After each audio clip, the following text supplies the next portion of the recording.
Chapter 36, Going to Kyoto? The underlings who had followed Fujiko Kyo to Tanyu were purchasing the flower tea that was a specialty of this place in the streets. The Earl in the capital misses the flavor of the tea from his hometown, and in previous years, it was the old lady from another house who called out to buy it and send it to Kyoto, but this time, since the Earl's house sent people, they went along to buy it back. From the Earl's residence came a total of 3 carriages, 7 people. The leader is Fujiko Kyoto. He didn't go out with the lowly servants to wander the streets, and was still wiping away sweat. The weather in Tanyushu was really hotter than in Kyoto. Originally, he should have gone to the Earl's other mansion to ask the old lady for peace as soon as he arrived in Tanyu, but when he thought about this mission, he was a bit weak. So he told the people below him to go and acquire the flower tea while he could sit in the tavern and stabilize his mood. The second butler who was sent to Tanyu a few years ago now had no news, and his life or death was unknown. It was clear to the people in the Earl's mansion that there was an irreconcilable conflict between the first house in the capital and the first house in Tanyuzu, and even though there was only Fan Xian on the Tanyuzu side, the fact caused everyone to secretly speculate whether something had happened to the second steward. If it really was as everyone thought, then the people of the Fan house would definitely have to re-examine that illegitimate son. After all, young Master Fan Xian was only 12 years old the year that the second housekeeper's accident occurred, and if one wanted to make the second housekeeper disappear without a sound, it could only have been the old madam's order, which proved that the old lady was on Fan Xian's side, and that the second madam's life would not be easy. Fuji Zijing noticed the date of the newspaper on the wall. It was the one from a month ago, which he himself had read in Sananbo's study.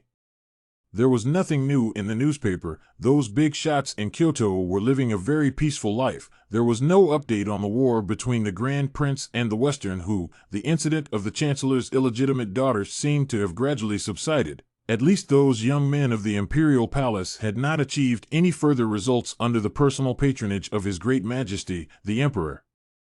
The lace page of the newspaper was serializing the story of the first love of the Lord Dean of the Procuratorate, and although the backstage of the newspaper was His Majesty the Emperor, the editors of the newspaper would not have had the guts to do so if the Lord Dean, who was terrifying to the extreme and even more insidious than a jackal, was in the capital. From this, it could be seen that Lord Dean Chen, who was heavily relied upon by His Majesty, had not yet finished his journey back to his hometown on vacation for the first time in 20 years. And His Majesty never makes big moves in the absence of the Lord Dean.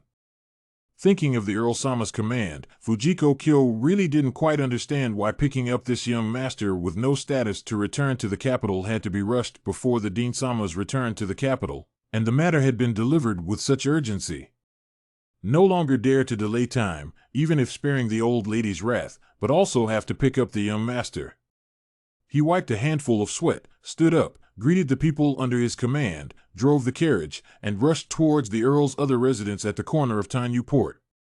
The Earl's mansion was rarely so lively. All the subordinates and maids stood at the bottom of the hall, curiously sizing up the household servant-like figures standing in the center of the hall. We all know that these people are all from Kyoto's capital. No wonder the light green-colored clothes on their bodies look so spirited.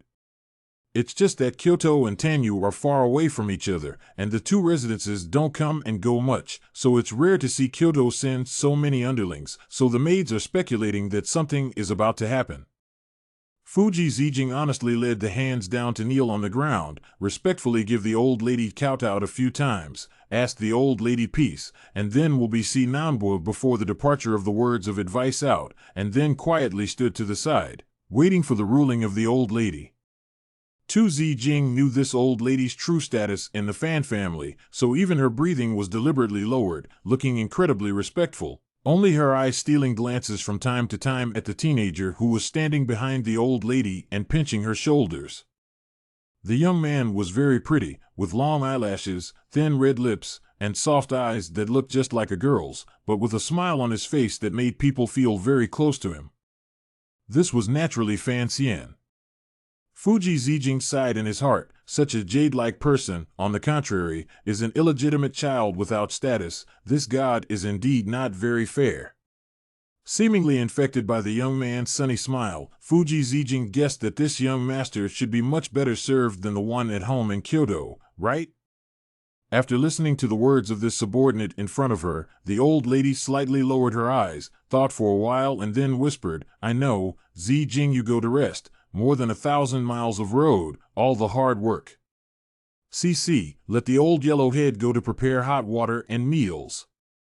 The subordinates answered in unison, and those household servants who came from Kyoto hurriedly thanked them, then honestly withdrew from the hall.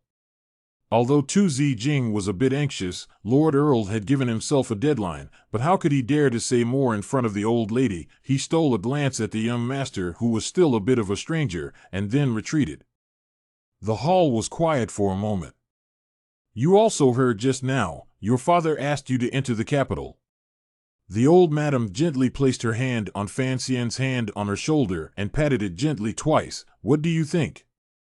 Although Fan Xian was all smiles, in his heart he had already made his calculations, he was also puzzled as to why his old father had to call out for him to go to the capital at this time, and there was not the slightest bit of foreshadowing.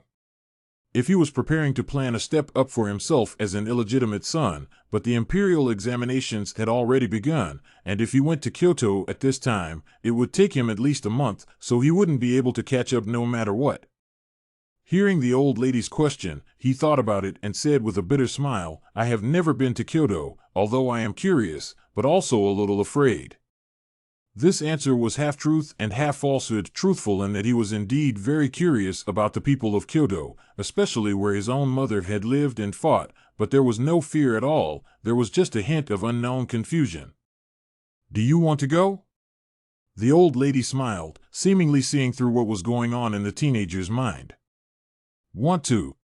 Fan Xian replied honestly, "My child has lived in Tanyu State since I was a child, and I've long wanted to go out for a walk." "Oh, don't want to accompany this old thing of mine anymore?" the old madam joked. Fan Xian smiled cheekily and chimed in, "Yes, yes, old ancestor hit me with the board." He continued, "Anyway, that master of ceremonies also said just now that father is preparing to have all of the other mansions move back to Kyoto this time, and that there's always nothing for me to worry about along with grandma." The old madam shook her head calmly, took his hand and made him stand in front of her, and said softly, "My body and bones can't afford to go all the way to the top. If you want to go, you can go. It's better for me to stay in Tanyuzu and watch over the family." Fan Xian was stunned, not expecting his grandmother to be unwilling to return to Kyoto, and for a moment he didn't know what to say.